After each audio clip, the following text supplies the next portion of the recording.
that we must do whatever it takes to make sure that our elections have credibility, that our elections have integrity. And you can see that even with the Ondo and the Edo governorship elections, some of our people at the polling units, some of the voters warded off vote buyers and told them to get off the polling units with their money. In some of the polling units, the people protected the sanctity and integrity of the polling area and protected the election workers and made sure that those who came to snipe ballot papers were apprehended and handed over to the security agencies. And the security agencies also performed optimally, and that is why we had a very, very good election in both Edo and Ondo governorship elections. So we need a national conversation on whether the political parties and the political class are ready to play by the rules of the game. But in relation to the electoral management body, we know that we are not perfect. We have learned valuable lessons. We are applying some of the lessons we learned from previous elections, and we are innovating and being very creative in terms of the application of administrative and technological solutions in the management of elections. And you can see that the security agencies acted professionally and ethically in Edo and in the Ondo governorship elections. So we expect political parties, the candidates in the election, and their supporters to also reciprocate and agree and act in accordance with the law. But more fundamentally, there must be zero tolerance to electoral impunity. And that is why the commission is insisting that one of the things we can do to break the cycle of electoral impunity is the creation of Electoral Offences Commission and Tribunal to arrest, investigate, and prosecute electoral offenders, even creating mobile courts on election day to deal with minor offenses on election day. And so we are passionate about the creation of this particular commission and tribunal. Professor Okoye, those are critical issues that I believe will be in the recommendations, and I will follow up to see the full document and come back to you again to throw more lights on them. But let me just look at just three things that probably Nigerians will want to see as part of the way forward. The issue of thuggery, it's something that INEC has not been able to conquer. Probably does not, like you said, is multilateral in terms of how to address it. We are looking forward to this special tribunal to try election offenders, the violators, to get them dealt with, and not just them, whoever sponsors them. These are some of the things that some of us are pushing to INEC. Number two, the issue of vote buying. This is also a very big issue that INEC is doing all its best to find a solution to. If you were given an opportunity, how do we also nip this in the bud? I don't want to make a reference to what some of the pictures we saw in America, where we see some kind of some form of vote buying. But let's look at Nigeria. Let's solve our problem. I'll come back to that later. Well, one of the things we have done as an electoral management body is to recalibrate the architecture of our polling units to make the casting of votes slightly more secret, and to protect the voters who go to the polling units to go and cast their votes. We have also admitted both the ICPC and the EFCC into our interagency consultative committee on election security. And some of them did deploy plainclothes security officers to the various polling units on election day to make sure that vote buyers are apprehended and prosecuted. But you know, in matters relating to vote buying and vote selling, there must be a willing buyer and a willing seller. And you will agree with me that in some of the polling units, sometimes when the vote buyers arrive, the vote sellers abandon their civic responsibility of voting and then go after the vote buyers. And so some of the vote buyers exploit the vulnerability of our people, exploit the poverty of our people, and also exploit the issue of good governance or lack of good governance in some of the states as a tactic to corrupt our people and corrupt the electoral process. Okay. So I believe that we must continue to enlighten our people. We must continue to educate our people. We must also continue to let our people know that that vote has value, and that selling that particular vote that has value entails a lot of things. It entails selling somebody's future. It entails selling good governance. Okay. It entails, selling more or less your sovereign right as a citizen of the Federal Republic of Nigeria. And so we need more enlightenment, and we are going to carry out more enlightenment. We need more advocacy, and we are going to continue to collaborate with civil society groups and organizations and the media for purposes of advocacy. Okay, but more fundamentally, the okay. people must be at the vanguard of some of these issues. Driving this advocacy. Thank you so much. But before you go, work for the road. And trust me, if you go anywhere now, if you go to any website now, what is dominating the discourse is the U.S. election. And someone would say there's been a whole lot of comparison about what is happening there. We've even had a very, what I call it, an embarrassing clip where a news anchor was making reference to the election result delay to that of Nigeria. So basically, people will say, I know you compare notes. I know you travel to different countries to look at things. What is the take home there in terms of electoral process from what you can get from American election, this current one? Well, my take home from the election process in America is that democracy is a work in progress. It's not a finished product. And each country must come to democracy based on its own history, based on its own values, based on its own culture, and also based on the ways of the people. You can see that there are also challenges with the US election, and we also face our own challenges. But the issue with the US election is that they have institutions that can support democracy. There are democratic institutions that can run even without the individual.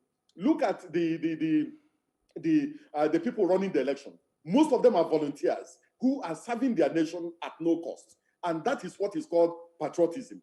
So for me, they have strong institutions that can support democracy. They also believe that democracy is not a finished product, that it is a work in progress. And there are also volunteers who are ready to support the process, for the process to get on well.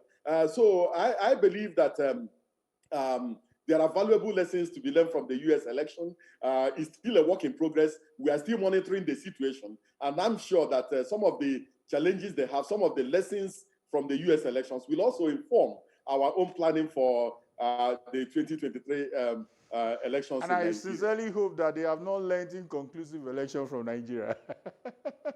I don't know about that. Thank you so much, Festus Okoye. That's the National Commissioner in charge of Information and Voter Education.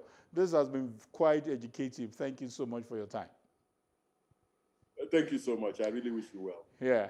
And for our viewers, thank you for staying with us. Up next for discussion, ASUU tells President Buhari to consider students who had been at home for over 7 months. Please don't change the channel. I'll be right back after this break.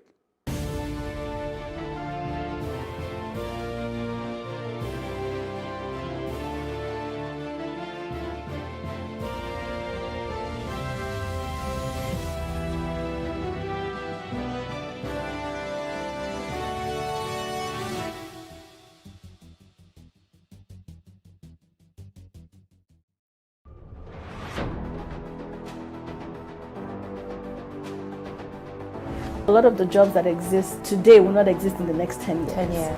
When I see people today shouting, we're not too young to run, we are ready to run. Ready to run to where? The people of excellence are, to a certain extent, being held ransom by idiots and bandits. Once you are in government, you believe everything you do is right. And once you are in opposition, everything the government does is wrong. And so it's time for us to take over power.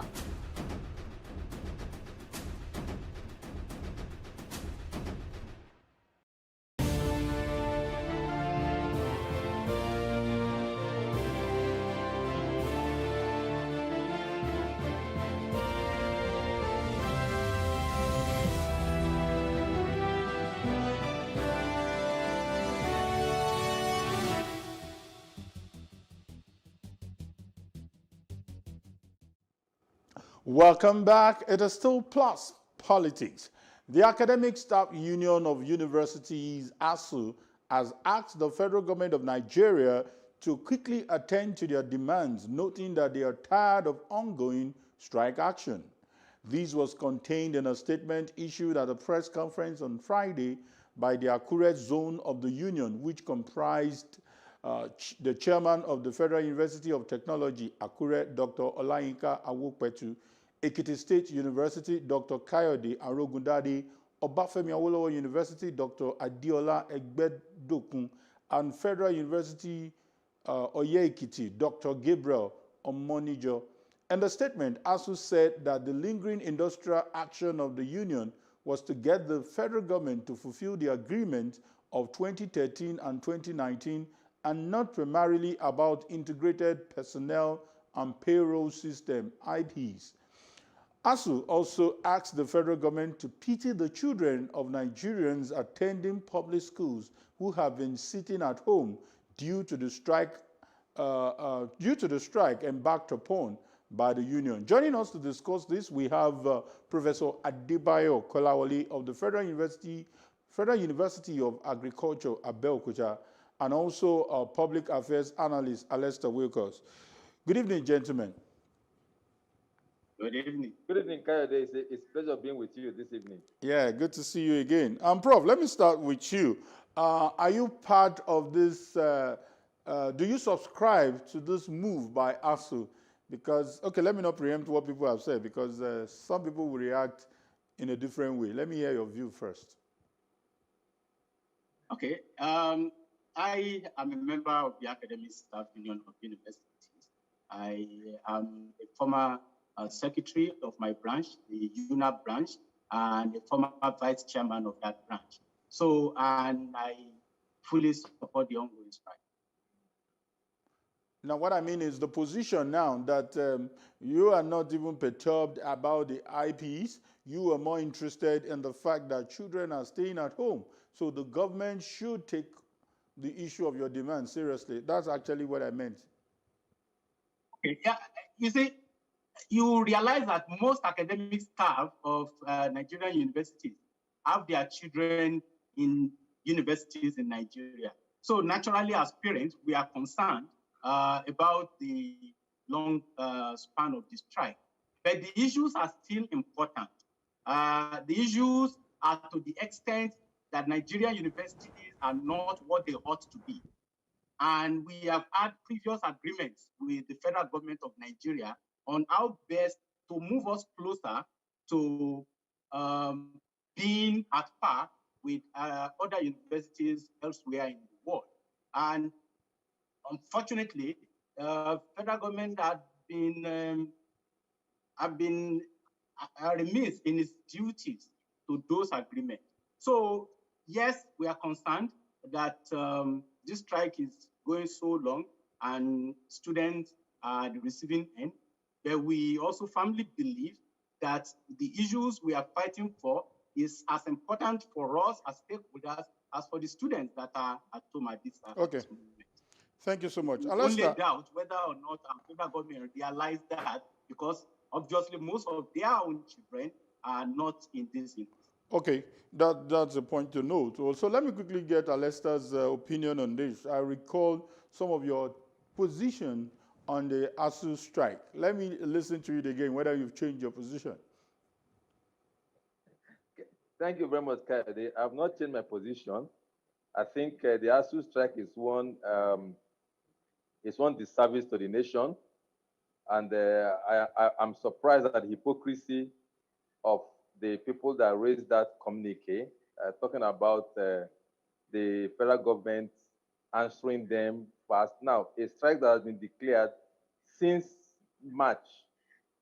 And the base of that strike initially was the IPPIS problem. They didn't want to be subjecting their salary to public scrutiny through the IPPIS. And so that was the basis upon which they went on that strike. And that was since March, before the lockdown, the coronavirus lockdown, and other accessory issues that arose. So for me, it's gross hypocrisy if I should begin to talk at this time, thinking that the federal government can be blackmailed into rushing in and taking up some actions that hitherto in the past some other administration has taken that were not well thought through. I appreciate the position of the prof talking about the standard of the facilities in the universities. I agree. These standards have to be improved upon. But you also know that the agreement reached in 2013, whereby an obnoxious, in fact, I'll call it irresponsible obnoxious agreement, was reached in 2013, whereby the government was to cover out 1.3 or 1.2 trillion naira for infrastructure development. 1.3 trillion naira for infrastructure development of universities over a 10-year period or whatever. Now, that agreement for me is the most ridiculous, most unfortunate agreement, because that agreement do not even make provision as to where the funds is going to be sourced from.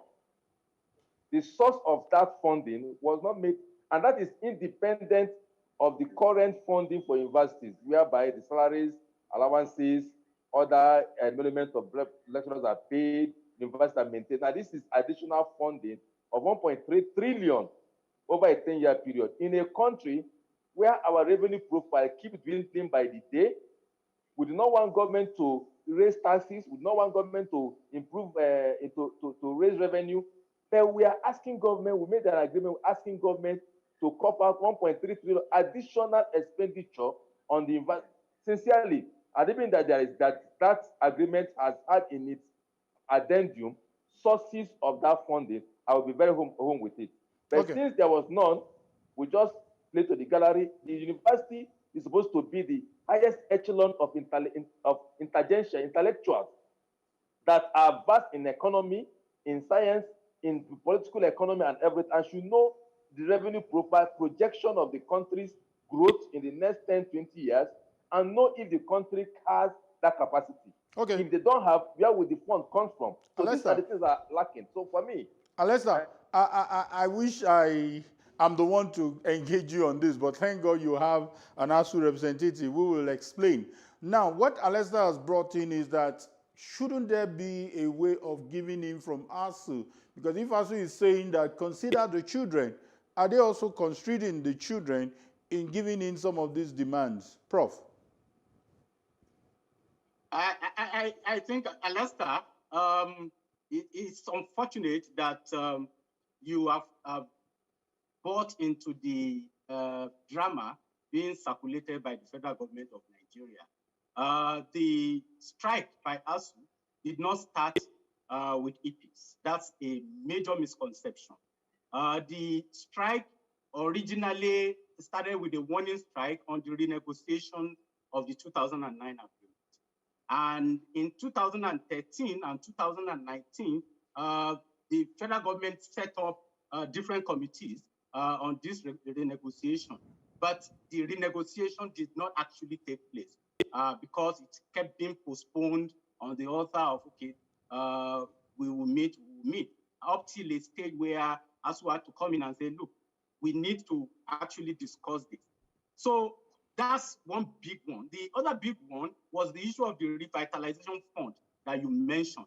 The revitalization fund was a mutual agreement that the state of our universities are terrible and we need to improve them. And we look at the amount of resources. And please get it correctly, thorough research was done on the amount of resources that was required.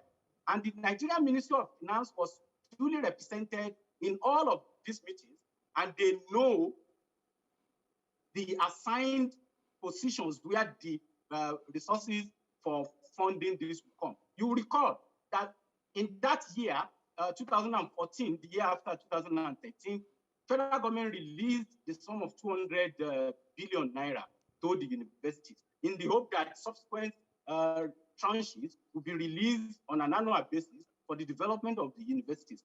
This was not done. So this is a cause for worry.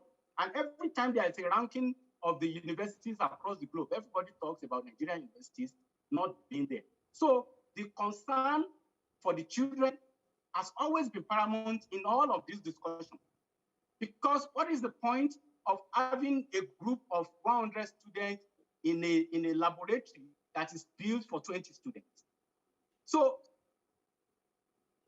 that you call it hypocrisy is amusing, because this has always been something that has guided the deliberations and discussion from an ASU perspective. And as I pointed out in my introduction, our children go to these same universities where we work in.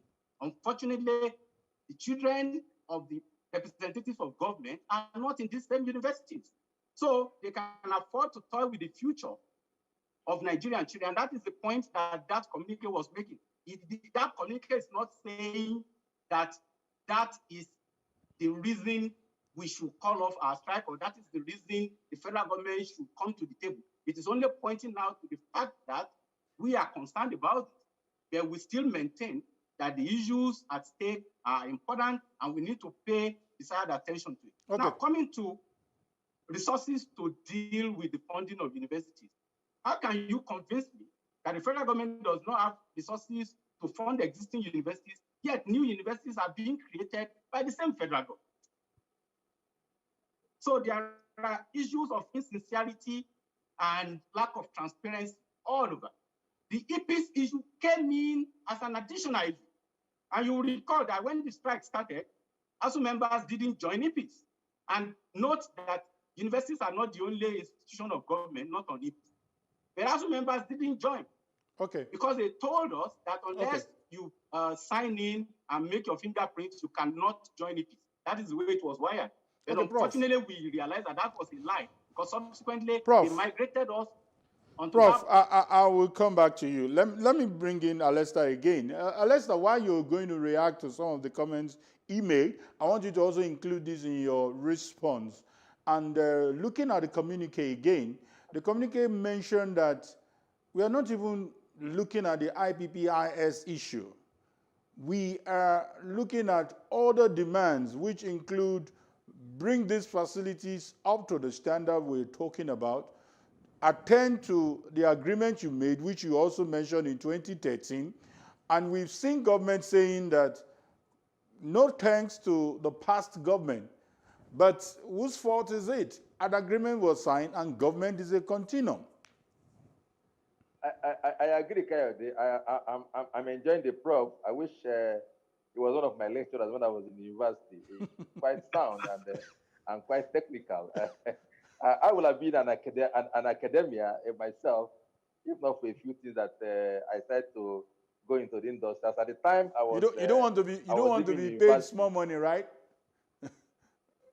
No, yes, as I was leaving the university, I was earning. My first job, I earned more than my lecturer as a graduate trainee. You see, that has long changed.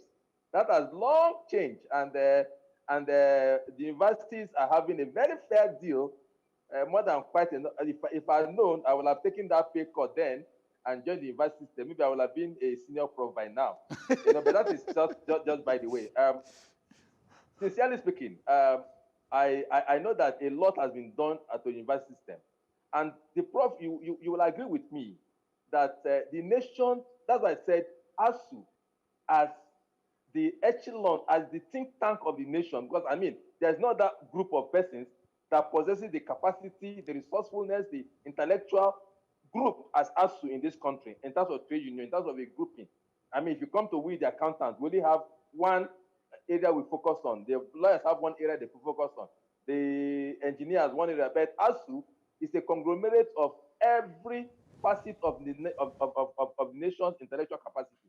So ASU should have known very well the fact that there are certain demands that cannot be met, cannot on underline. Now, when ASU rewrote the Jonathan administration in 2009 and 2013 to sign in that obnoxious 1.3 billion, as at that time, oil price was almost at $100 to $140 per barrel, which is our mainstay, $100 to $140 per barrel. And as at that time, even as at that time, the government was reneging because there are competing forces to national resources, competing forces.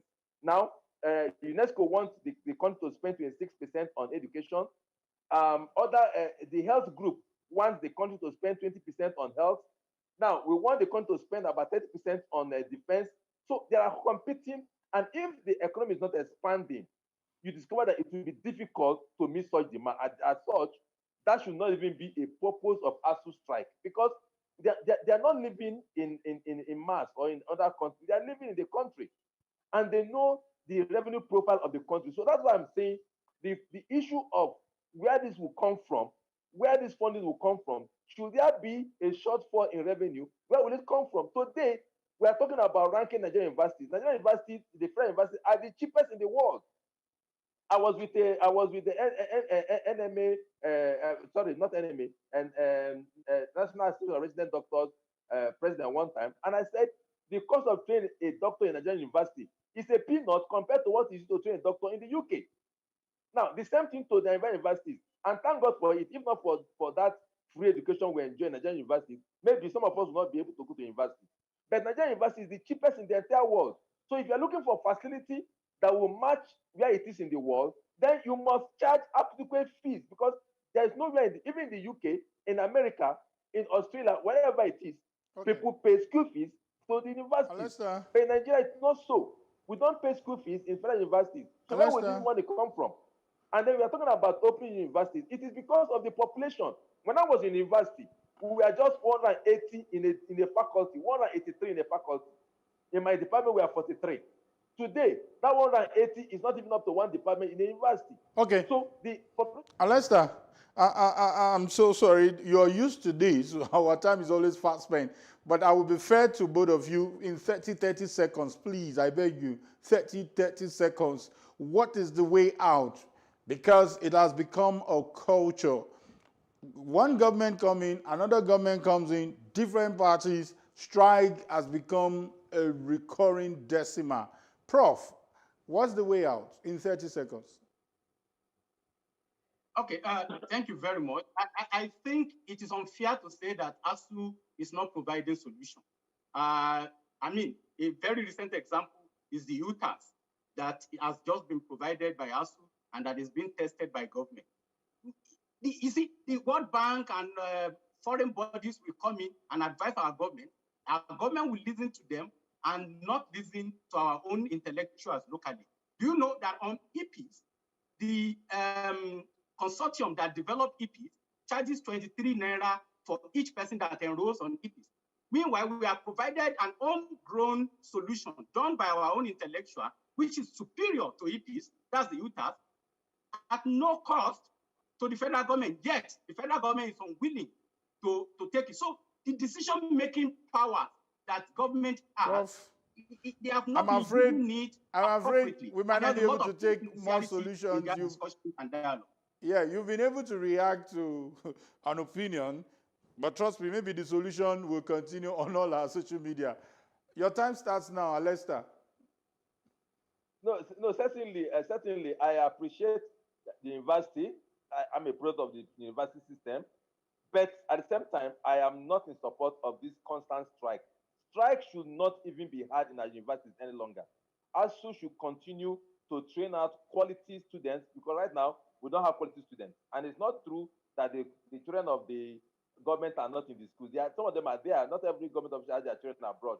Even ASU members do not send their children to government schools. They send them to private universities. Most of ASU members, their children are private universities. Okay. So strike should not be the option. Okay, Alester. I tell you.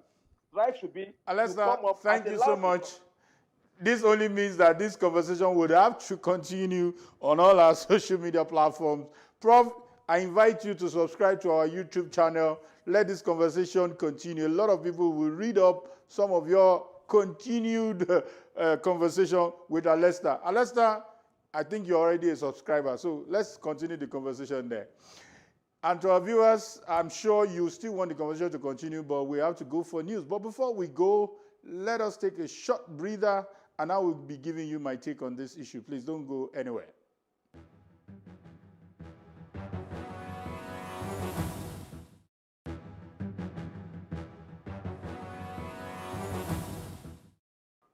And here's my take.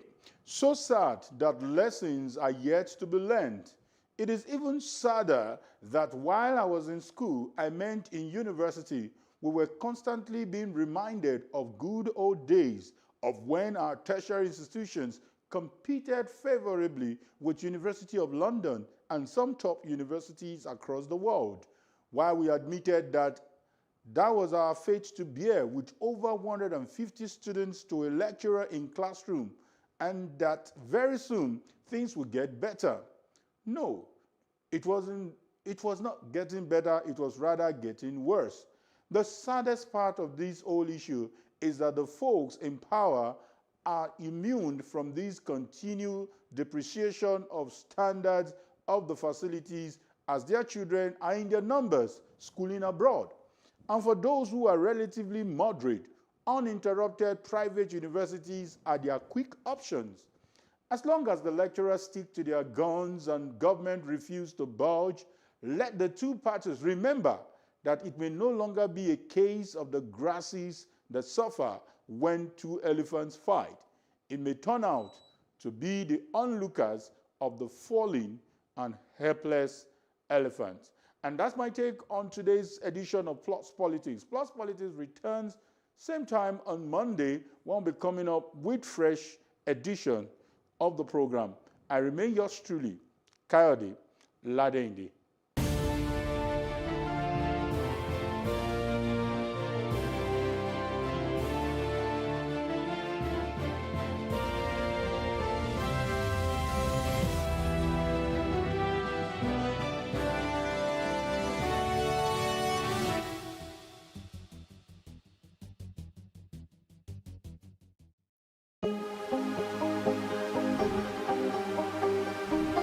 Is it for upcoming artists to blow in Nigeria?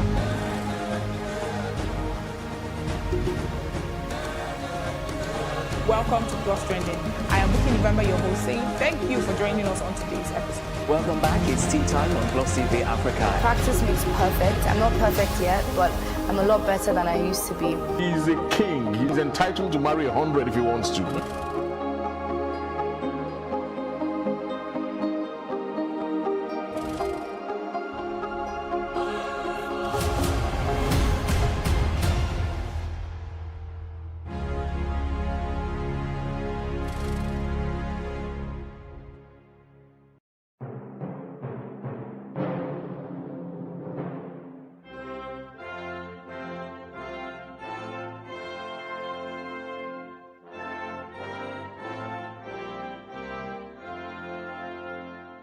Post-independent Nigeria was handed the parliamentary system of government by the British colonial masters, the same system of government in Britain at the time of Nigeria's emancipation. In this system of government, the principle of separation of power, especially between the executive and the lawmaking arm, the legislature, is not always obvious.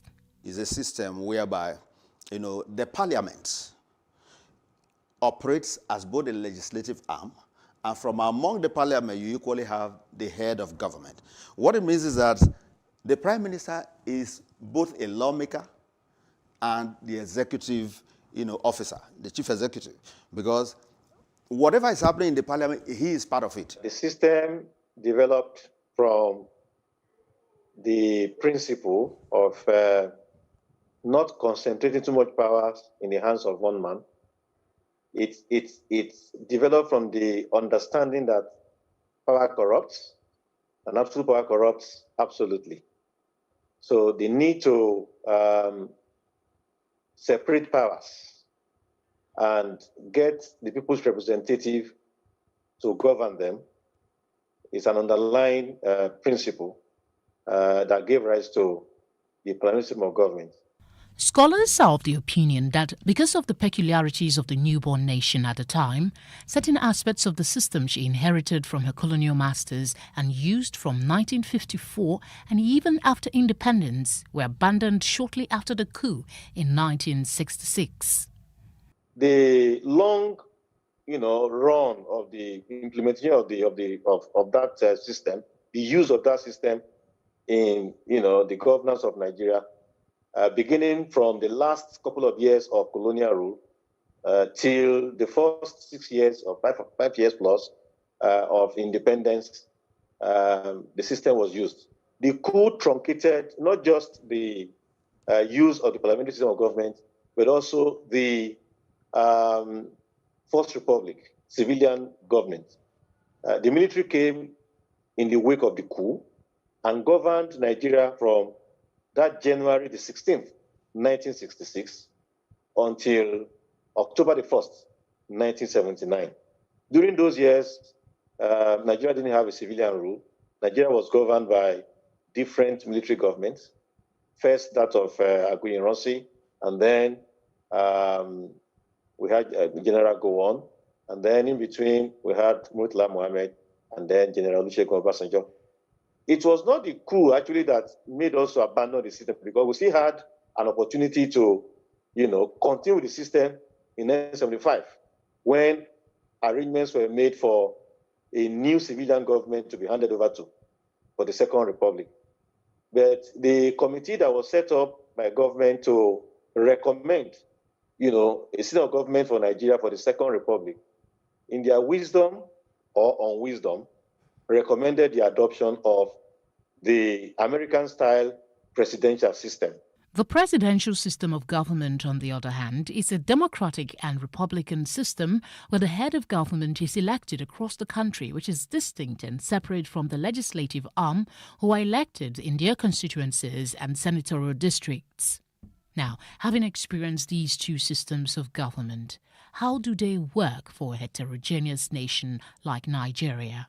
As at the time we practiced that system, obviously, you had lesser people in government. And in terms of cost, it was more beneficial to the state. In terms of decision, it is more speedy to take decisions. And it is easier to sail through in terms of bills and the rest of it. But coming to the presidential system, in the area of cost, it is enormous, so massive. At the end of the day, looking at the resources with which these two systems are managed, and the decisions that emanate from them, I have not seen where the decisions in the presidential system are of a higher quality. So what is the basis of running a system that is so enormous in terms of financial implication, while the quality of delivery is not different from what you find in parliamentary? Today, Nigeria has more than 90 political parties, and like Dr. Ekere and Professor Aworawo have said, the country runs one of the most expensive presidential system of government, where about just less than 10% of elected and appointed officials corner about 90% of the nation's resources. What needs to give? How can we evolve a more people-centric government 60 years on? What a president will need to do to emerge, it's so demanding. He has to spend so much money, make so many promises to so many people, try to reconcile conflicting, opinions and interests. In fact, the presidential system is such that by the time you go through all that it takes for you to become president, it is difficult to get a competent and honest person as president, because you have to concede to so many people. The corrupt people who may have money, you need to, reconcile with them and promise them and things like that. And I would say that one of the contradictions of governance in Nigeria has revolved around our adoption of the presidential system of government. The other side to it is the tendency for that system to create, authoritarian individuals. If somebody has a proclivity for being authoritarian and dictatorial, the presidential system encourages that, because almost absolute powers are conferred in the hands of the executive president, unlike the parliamentary system where the man is just a member of parliament, he emanates from parliament, and checks and balances are stronger. People talk about democracy as if it is a heavenly something, that once it comes, the paradise has arrived. And we try to copy systems that we are not familiar with. When you look at the origin of those who are said to have been the first to practice democracy, the Greeks, the system they practiced is not what is being practiced in the United States. It's not what is being practiced in Britain. They decided to adopt or adapt the system to their own ontological reality. So if we must practice democracy, which we should, I'm not against democracy, but we must practice it in line with our own realities. For them, for the Greeks, it was not about election. What was critical to them was the right to participate in policy making. Now, but when the United States looked at it, considering their reality in terms of population and all the other issues, they decided to adapt it. And that is where the question of representation came in. Because they will not be able to operate it the way the Greeks did, looking at their size. They decided to adapt the system to their own reality. Now, if we must practice democracy, for the United States and the rest of them, election is a crucial factor. And in that election, the winner takes all. You see, but we have our own lifestyle. We have our own traditional values. This is a world where that is not a usual thing. This idea of the winner takes all is one of the major reasons why there is all manner of, crisis in governance. Because take, for instance, a situation whereby election is conducted and the winner scores maybe 55% of the total votes. Maybe the second best will now get maybe 40%, and then you distribute the other to other parties. Now, would you say that the 40%, those who voted for that person, the 40%, do have a stake? And so we must embrace a system that will be able to take care of our needs. And that is that there should be no, the winner takes all. Let there be what you can call something close to a unity government, where everybody is brought to bear, depending essentially on the level of popularity. So the man who scored 40 should be equally, or should be made to be part of the government, because his interests will be covered by virtue of his presence in governance. Nigeria needs a robust and a decisive process of national integration. Right now, if we say we are cohesive, we are not telling the truth. Centrifugal forces are far more wide-ranging at this time than those that unite us. I've made this statement a couple of times. Right now, we need an agency for national integration. Nigeria needs to be integrated, and we need to be committed to once we are not integrated, once we are not working towards the same purpose, our developmental processes will be retarded.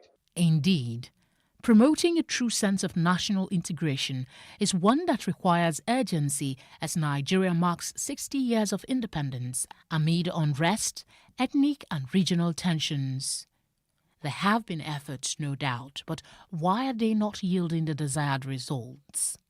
It all falls right back to conversations around the kind of governance that will best address the needs and interests of the people collectively. Felicity Ezewike for Plus TV Africa.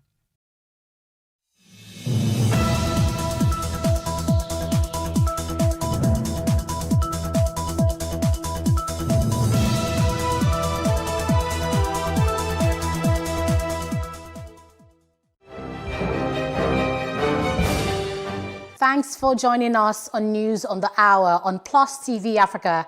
Here are the stories making the headlines. I'm Anetta Felix.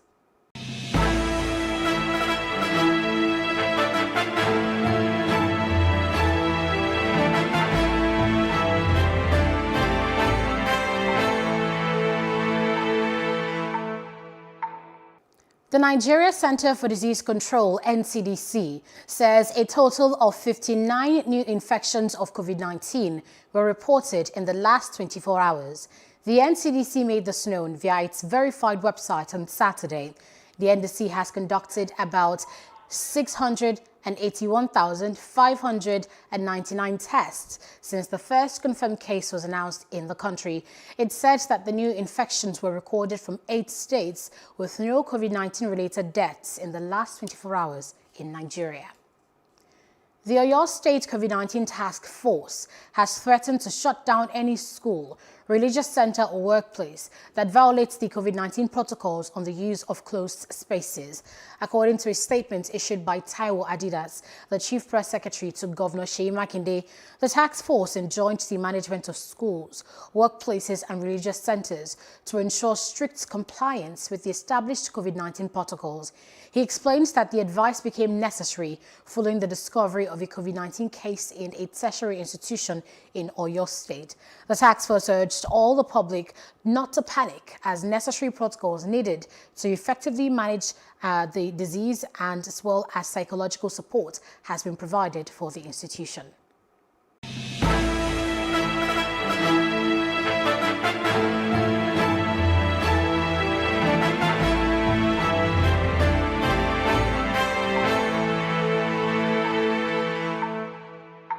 The commander, 9 Brigade, Nigerian Army, Brigadier General Musa Ntu Edagi, said he had received a phone call from the Lagos State Governor, Babajide Sanwo-Olu, around 7:23 p.m. on October 20th, 2020, informing him that a certain Lieutenant Colonel Bello was reportedly shooting at the Lekki toll gate where NSAS protesters were gathered. Etsundagi said he immediately called Bello, who is the commanding officer, 65 Battalion, Bonny Camp, Victoria Island, and he told him that he only fired blank ammunition into the air. Etsundagi, who is one of the top 4 military officers listed as witnesses, stated this in his statement on oath filed at the panel's registry on Friday. The top Army Nigerian officers insisted that soldiers never shot at or killed anyone and that there was no massacre at the Lekki toll gate on the night of October 20th. A federal high court in Abuja has granted the request of the Central Bank of Nigeria to freeze the accounts of 19 individuals and a public affairs company linked to the NSAS protests on Friday. The request, granted by Justice Ahmed Mohammed, was filed by the CBN on October 20th. The court order addressed to the head officers of listed banks directed the banks to freeze henceforth all transactions on the 20 accounts on the list annexed to the CBN's application as Exhibit A, and all other bank accounts of the defendants and respondents for a period of 180 days, pending the outcome of investigation and inquiry currently being conducted by the Central Bank of Nigeria. Adegoke Pamileri and Bola Tito Oduala, popularly known as Rinu, have reacted to the court's order granting the Central Bank of Nigeria's request to freeze their accounts alongside 17 others linked to the NSAS protest.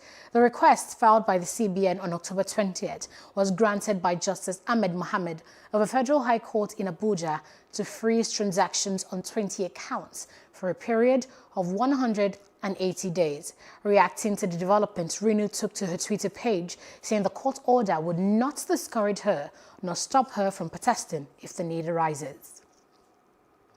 The president of the Nigerian Bar Association, Olumide Akpata, has faulted the government for clamping down on NSAS champions. Akpata said in a social media post that it was unfortunate that notable NSAS promoters like Mudupe Odele, DJ Switch and others were being hounded by the government while others had their bank accounts frozen. The NBA president said this is not how it should be. The Socio-Economic Rights and Accountability Project, SERAP, as well as 365 concerned Nigerians have filed an application before the Federal High Court, Abuja, asking the courts to reject a suit seeking to shut down Twitter. SERAP and 365 concerned Nigerians are asking the courts for leave to be joined in the suit as parties and to be heard as of right as provided for under the Nigerian Constitution 1999 as amended, the Fundamental Rights Rules 2009, and the African Charter on Human and People's Rights, to which Nigeria is a state party. Following endorsements by Twitter Chief Executive Officer Jack Dorsey of the NSAS campaign last month, a former presidential aspirant of the APC, Adamu Garba, filed a suit seeking to compel the Nigerian Communications Commission, NCC, to stop the operation of Twitter International Company in Nigeria. According to the suit, the Nigerian government has legal obligations under Section 39 and 40 of the Nigerian Constitution and Articles 9 and 11 of the African Charter on Human and People's Rights to respect, protect, promote and fulfill the rights of everyone to freedom of expression, peaceful assembly, association and media freedom. The news continues shortly after this break.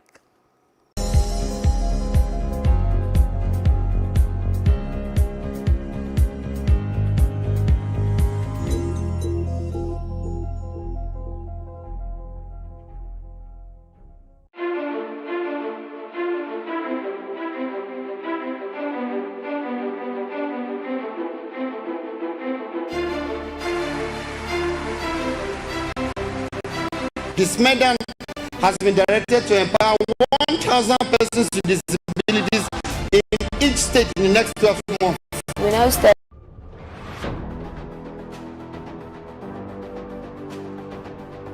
A lot of the jobs that exist today will not exist in the next 10 years. When I see people today shouting, we're not too young to run, we are ready to run. Ready to run to where? The people of excellence are, to a certain extent, being held ransom by idiots and bandits. Once you are in government, you believe everything you do is right. And once you are in opposition, everything the government does is wrong. And so it's time for us to take over power.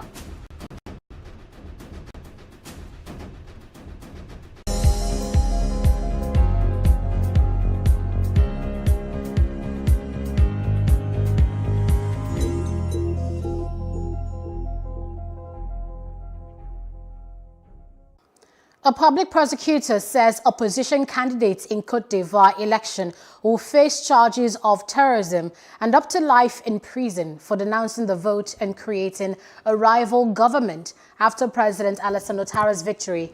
The opposition boycotted the October 31st ballot after Ouattara decided to run for a third term in a country that has a two-term limit. One result showed Ouattara won with 94% of the vote. Former President Henry Konan Bedie and ex-Prime Minister Pascal Anfi Nguessan said they did not recognize the vote and announced a transition government. Ouattara, in party since 2010, says approval of a new constitution in 2016 restarted his mandate and allowed him to run again. An Egyptian diplomat predicted that despite initial tactical friction between President-elect Joe Biden and Egyptian President Abdel Fattah el-Sisi, the politicians will eventually find their bearings. Nabil Fahmy, who was Egypt's ambassador to the United States for almost 10 years, said the two were well-versed on matters of national security and understood the weight of their countries, both regionally and globally, enough to make the relationship work. Egypt's President Sisi was seen to have had warmer ties with Republican President Donald Trump. Egyptian commuter Amin Shalan went as far as saying he believed the pair had a close friendship. At the end of the day, these are two very important countries that understand the value of and the weight of the other. America is a big country of tremendous influence, as is Egypt in the Middle East. Their roles have changed over the years, but nevertheless, no one can ignore America completely, except at their own risk, and no one can, frankly, ignore the Middle East or Egypt completely, except at their own risk, especially for a global power like America. So, irrespective of the beginning, which may be slower with the president-elect, things will get back on track.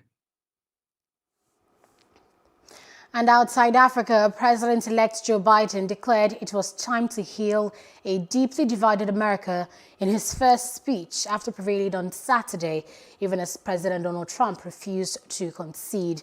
Biden's victory in the battleground state of Pennsylvania put him over the threshold of 270 electoral college votes he needed to clinch the presidency, ending 4 days of nail-biting suspense and sending his supporters into the streets of major cities in celebration. I'm humbled by the trust and confidence you placed in me. I pledge to be a president who seeks not to divide, but unify, who doesn't see red states and blue states, only sees the United States, and work with all my heart, with the confidence of the whole people, to win the confidence of all of you. And for that is what America, I believe, is about. It's about people, and that's what our administration will be all about. I sought this office to restore the soul of America, to rebuild the backbone of this nation, the middle class, and to make America respected around the world again, and to unite us here at home. It's the honor of my lifetime that so many millions of Americans have voted for that vision. And now, The work of making that vision is real. It's a task, the task of our time. I mean it, especially those moments, and especially for those moments when this campaign was at its lowest ebb. The African-American community stood up again for me. You've always had my back, and I'll have yours. Former President Olusegun Obasanjo has congratulated Joe Biden on his projected victory in the United States presidential election. He commended the former U.S. Vice President in an open letter addressed to the Democratic candidate. Biden, with Kamala Harris as his running mate, will be the 46th President of America when sworn into office on January 20th, 2020. In his congratulatory message, Obasanjo tasked the newly elected president to restore confidence in the role of America as the largest economy in the world, which has very significant responsibility for the peace, security, stability, and progress of the world. Joining us live to discuss this is Professor Bola Akintarewa, former DG, Nigerian Institute of International Affairs. Thank you very much for joining us, Professor. Thank you for having me.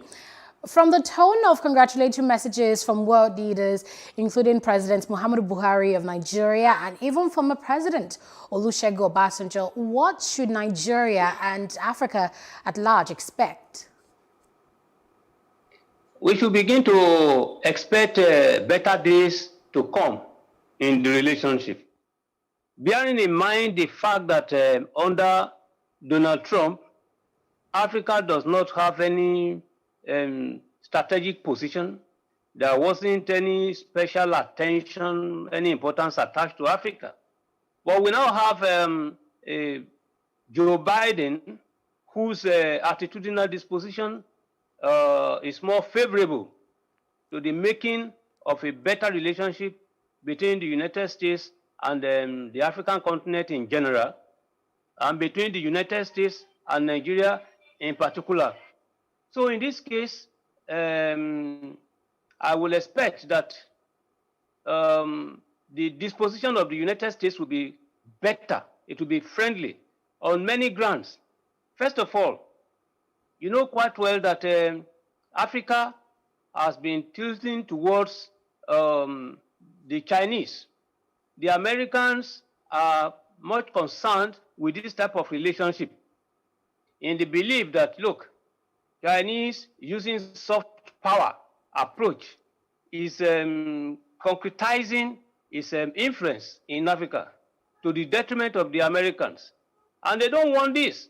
So there is the need for the new America in the making to ensure that better ties are, sustained with Africa. Donald Trump talks about making America great again, talking about America first.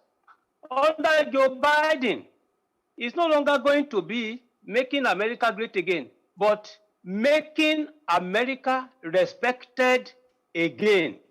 This is where the issue is. And Africa is the first, continent of concern in this new policy dispensation in the making. More importantly, in restoring respect for the Americans, I think the strategy of Joe Biden now is the 4 Bs. 4 Bs, that is Biden's Build Back Better. They talk about building back better. That's the new philosophy. And in this case, Africa is certainly going to be the beneficiary of this, particularly at the level of Nigeria.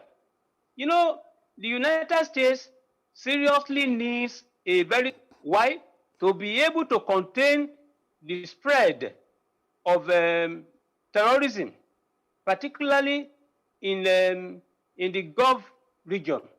So in this case, Nigeria is the most appropriate, the most reliable country they can count upon.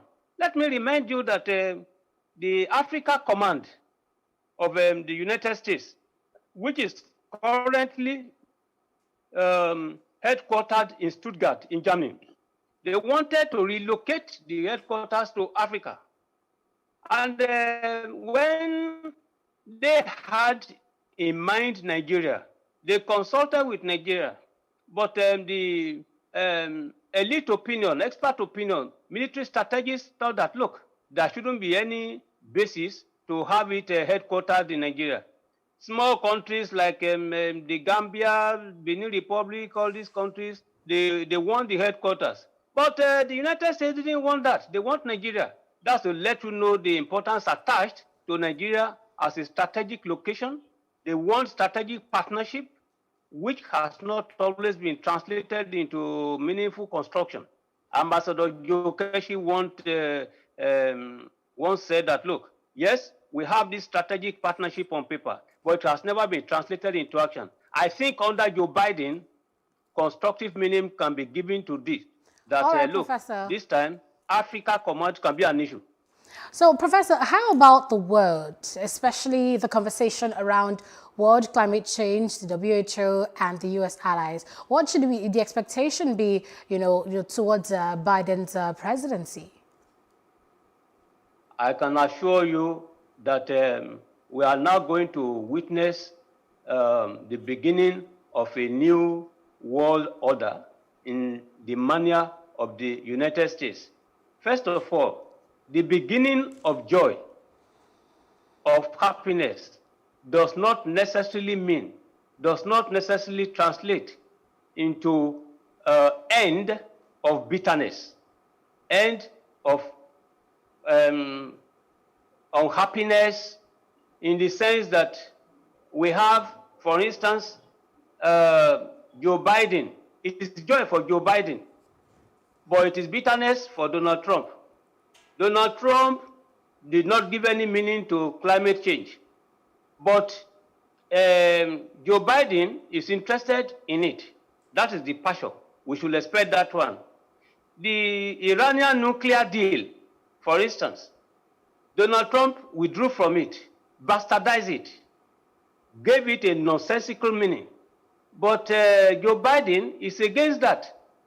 He believes in nuclear stability. Now, there is this climate change that we have just raised. Joe Biden will return to it, to the Paris Agreement. So when you take all this into consideration, relationship with China, for instance, Joe Biden has a different approach to it.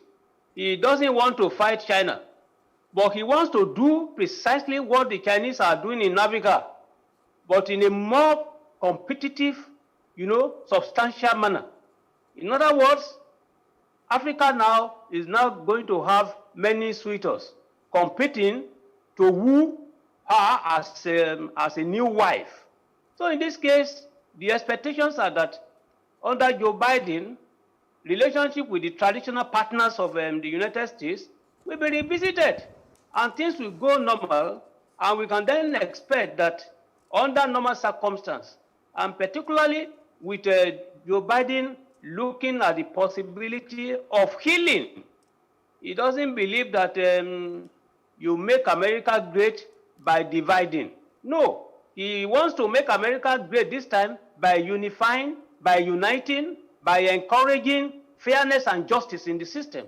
And I think that this is what the whole world would be expecting. I'm not surprised that the Australian leader, the British Prime Minister, all of them are talking in terms of shared value, shared outlook, and in this case, while thanking Donald Trump for his atrocities, they still expected they still expect that there will be better understanding between Joe Biden in a manner that will project, the possibility of maintaining international peace and security worldwide. Professor, let's look at two critical topical issues which some believe affected Trump's loss. I'm talking about Black Lives Matter protest and the COVID-19 pandemic. What's Biden likely to do differently? In this case, the mere fact that Joe Biden is fighting against, systemic racism. What we will expect from him is to ensure that they put a final stop, or at least to mitigate this institutional injustice. Blacks in general decided to vote for him massively. I think one should expect that to whom much is given, more should be expected. Donald Trump lost simply because of his don't care attitude. He lost because of his arrogance, because of his holier than thou, because he thinks that he has monopoly of knowledge, or that he's the only one having a Solomonic, having a sagacious mind more than all others.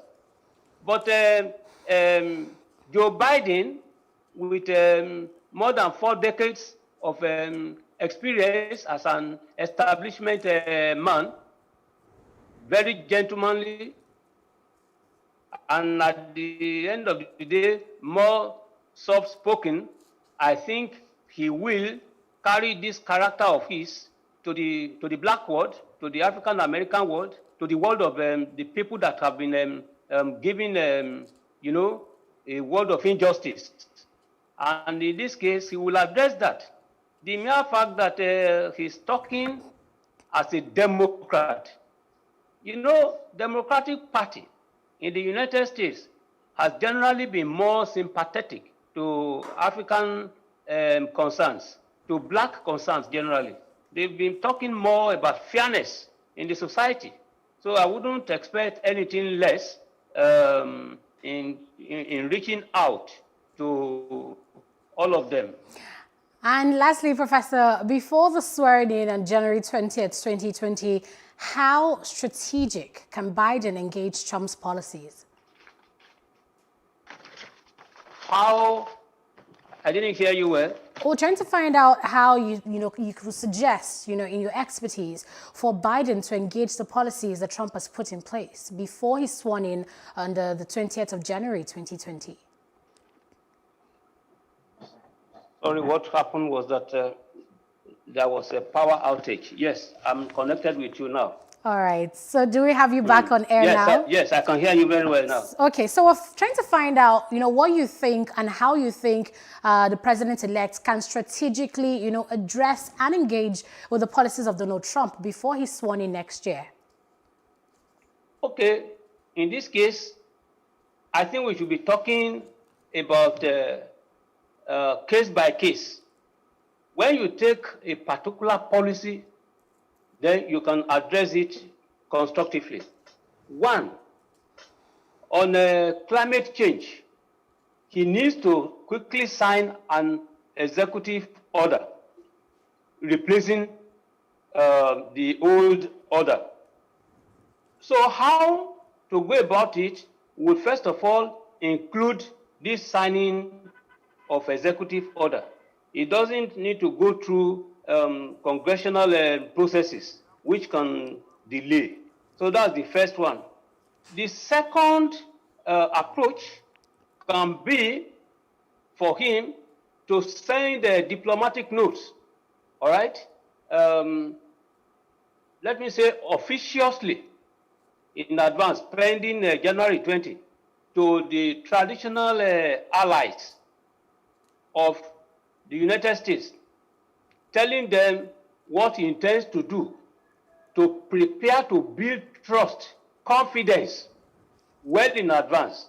So if, for instance, a foundation for trust building is laid, there's no way he wouldn't begin to tread softly. Thirdly, in this case, there are some policies Trump talked about that were good, that are good, but he was only going about the execution in, on diplomatic fashion. For instance, Donald Trump is talking about national security. There's no way Joe Biden will not ensure that there is national security. He's talking about carrying the war to the doorsteps of international terrorists. Joe Biden cannot undo that.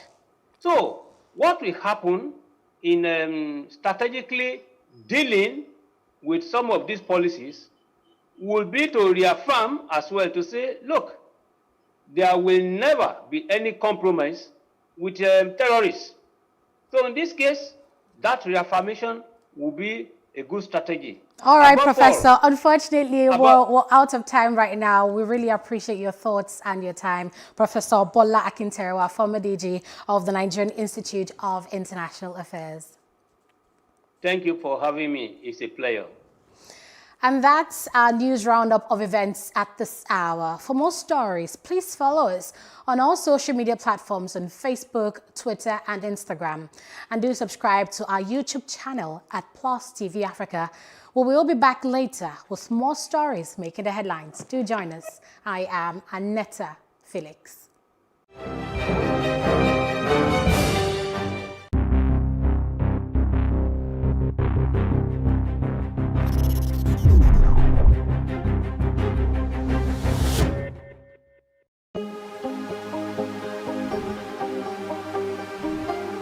It for upcoming artists to blow in Nigeria.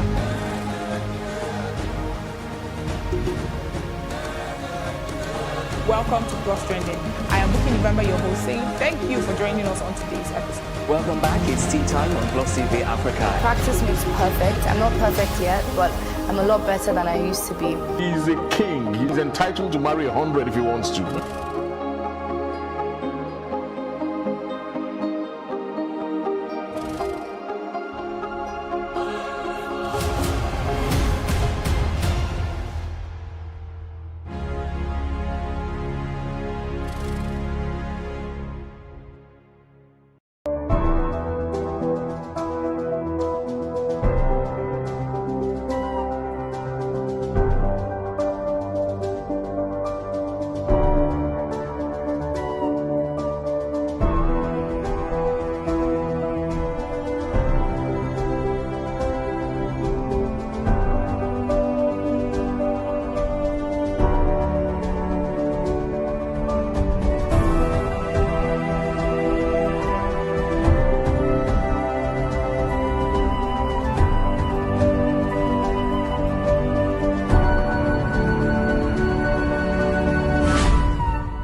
Hello and welcome to Africa on the Move in partnership with DW.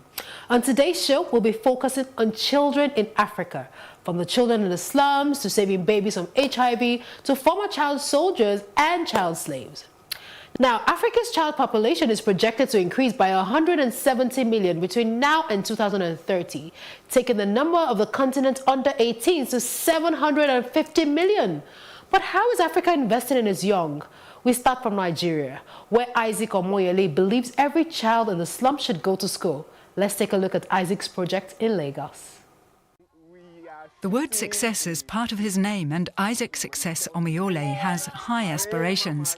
He's determined to make a better life for young people living in slums in Africa. More than 9 million children in Nigeria don't go to primary school. Isaac wants to change that through his Dreams from the Slum initiative. We strongly believe that they may be born in the slum, but the slum is not born in them. We believe that the children in this community and every child has a future, every child has a dream, and there's something inside of them. It just depends on everyone to believe in it or to connect. Isaac grew up poor himself, but through hard work and determination, he won a scholarship and got an education. Now he raises funds from private donors, NGOs and foundations so that children living in slums have the chance to go to primary school.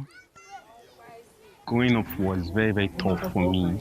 I knew how it felt like as a child not to have basic school materials. I knew how it felt like as a child to go to school without eating on empty stomach. This inspired me, this motivated me.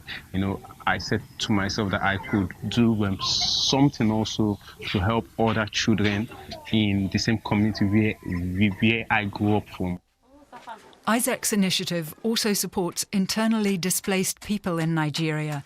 With financial assistance from the charity the International Coalition for the Eradication of Hunger and Abuse, it helps individuals and families build new lives and makes it possible for children to get an education. We had to flee from our village and come down to Lagos because of Boko Haram. We're grateful to Brother Isaac for all the help we've been getting, teaching our children, sometimes donating books so our children can go to school and get educated. Teenage pregnancy is a widespread problem in Nigeria, and unmarried mothers are often ostracized from society. Isaac believes that everyone deserves a second chance. His Teenage Mothers Academy helps empower these women through mentorship and skill teaching.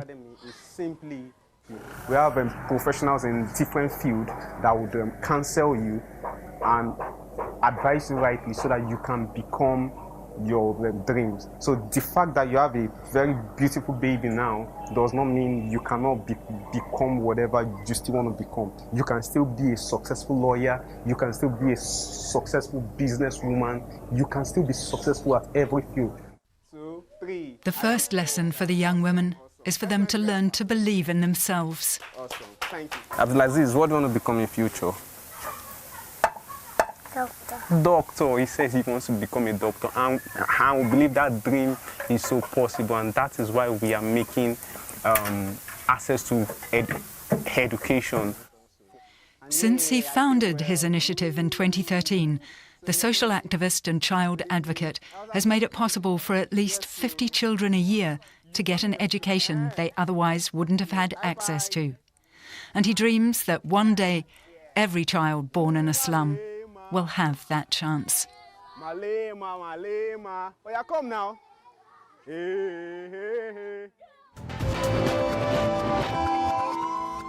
Now he's ambitious, from helping children in the slum to pregnant teenagers and helping displaced Boko Haram victims. Now we head to Ghana. A former child slave starts a school for children slaves in Ghana. Ghana's Lake Volta covers a dark secret: child slavery. Just months ago, these kids were slaves. Then volunteers from the Challenging Heights organization rescued them. Now in a rehabilitation center, the children reflect on what they've gone through. I didn't know that my mum had taken the money. She told me a lady wanted a boy to go and stay with her. Then they took me away to Yeji on the lake.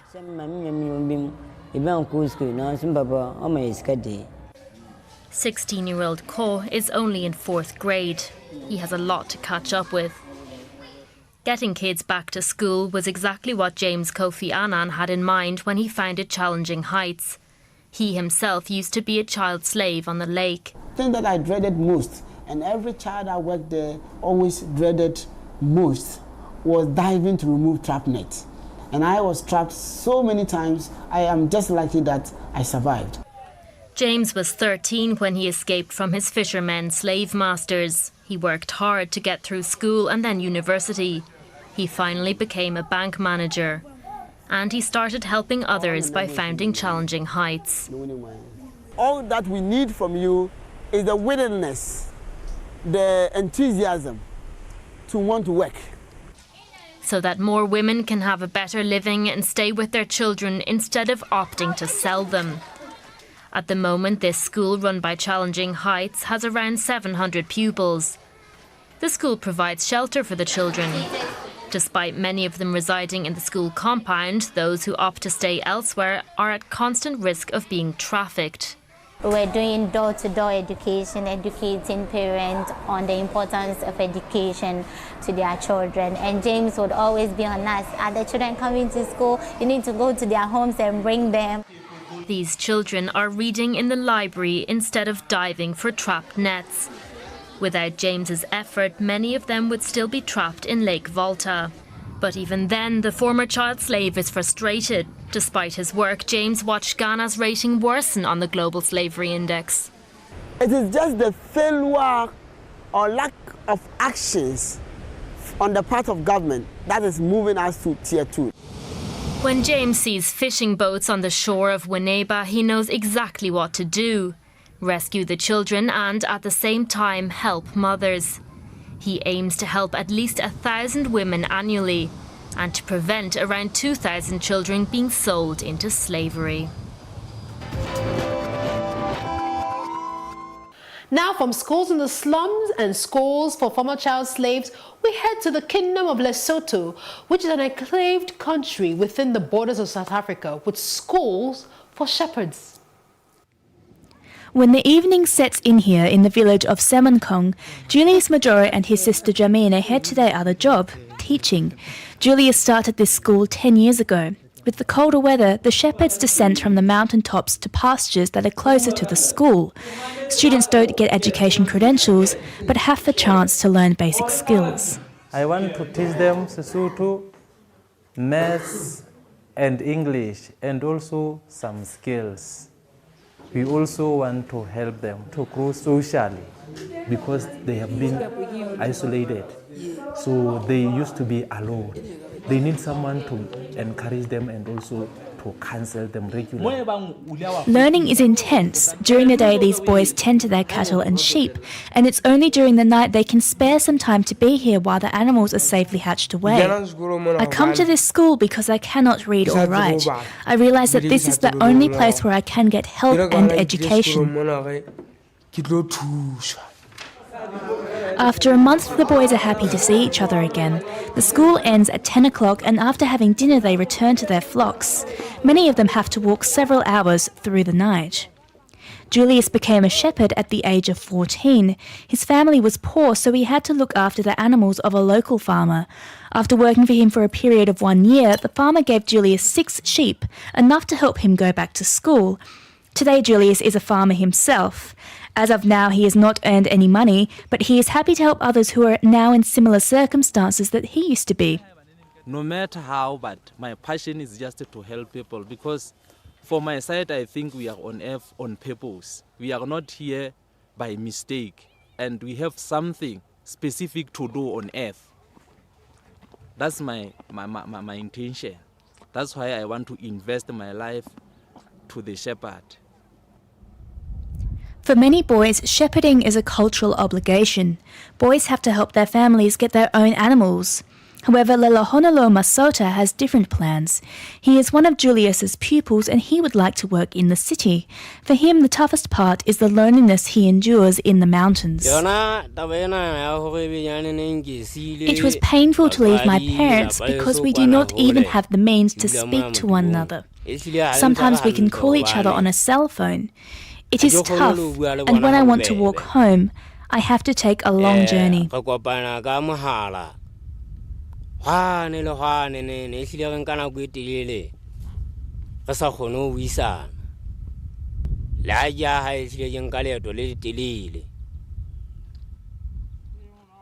hope is just to develop this country because this is a very, very, very, very poor country. Maybe next time or next 2 or 3 years coming, there will be a difference from the shepherd. The villagers say that the shepherds in this area can now read and write. Through the years, more than 500 boys have gone through Julius's school. He is especially proud of those who joined regular schools and finished their education. An estimated 3.2 million children were living with HIV at the end of 2013, mostly in sub-Saharan Africa. Majority of them acquire HIV from their HIV-infected mothers during pregnancy, birth, or breastfeeding. Our next video shows how people are trying to change that. The 30 women gathered here today share one common trait. They're all HIV positive, and they prefer to remain anonymous. All except one. Rochelle Yamioko has been living with the disease for 24 years. She's been working with the Aide-moi être mère, or Help Me to Be a Mother organization since 2004, counseling HIV-positive women on how to guard against passing the virus onto their children. In Burkina Faso, 110,000 people are living with HIV according to UN estimates, 13,000 of which are children. Most of them are born with the virus, having contracted it from their mothers. AIDS is one of the most common causes of death among children under 5 worldwide, a death that could have been prevented. When the mother is treated with antiretroviral drugs, the disease is suppressed so much that the risk of transmitting the virus is greatly reduced.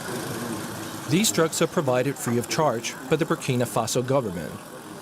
But many women do not allow themselves to be tested at all, because the fear of discrimination is too great. If the test is positive, we have to support the woman. Women who test positive are often ostracized by their families. Most people don't understand the disease. Education is one of the most important tasks of Rochelle's organization. Today, she's offering pregnancy advice to make women aware of the issue. Whoever wants to can then be tested immediately afterwards as part of the subsequent examination. I'm pregnant, so I have to take care of it. I want to know if I'm infected so I can be treated. If they're tested positive, the women are enrolled in a program that guides them through the pregnancy, childbirth, and breastfeeding. The woman treating them is nurse Agnès Tiombiano, who directs the maternity ward at Saint Camille Hospital. For the children who complete the treatment, we have a success rate of 100%. Although there are improved methods for the prevention and treatment of HIV/AIDS, the disease remains dangerous as long as open discussion of the topic is impossible.